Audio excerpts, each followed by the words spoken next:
Hey guys, it's Sunny here. Just wanted to make a quick video regarding behavioral alerts. There's been a few questions going back and forth with some of the agents, and what's happening within KV Core platform and the system itself within the behavioral notifications.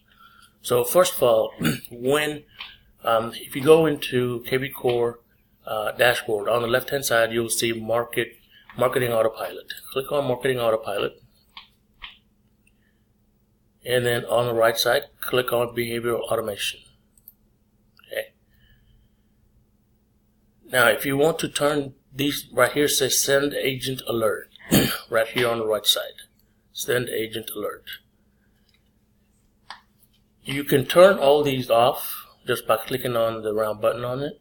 Okay. When it's gray, it's turned off, so you won't be getting any notifications at all.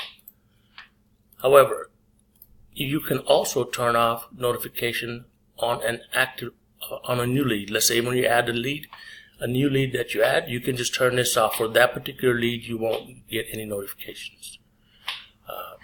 So if you want to leave the new lead option on, and if you want to do it by individual behavioral patterns for a particular client, then go to your Smart CRM. Search the client's information here, and then once the client information is pulled up, you can go on the right hand side where it says More Actions, and then click on Turn Off Behavioral Alerts for this particular lead or client.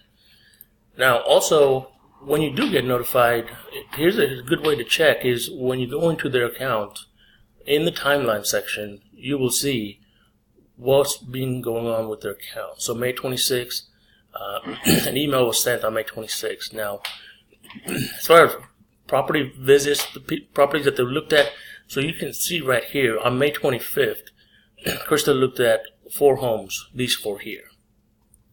So this is a good way to cross-check when you get an email from behavioral alerts if you leave it on, to see if it's working properly for you. Okay, hey, thank you guys. Have a great Sunday. Bye-bye.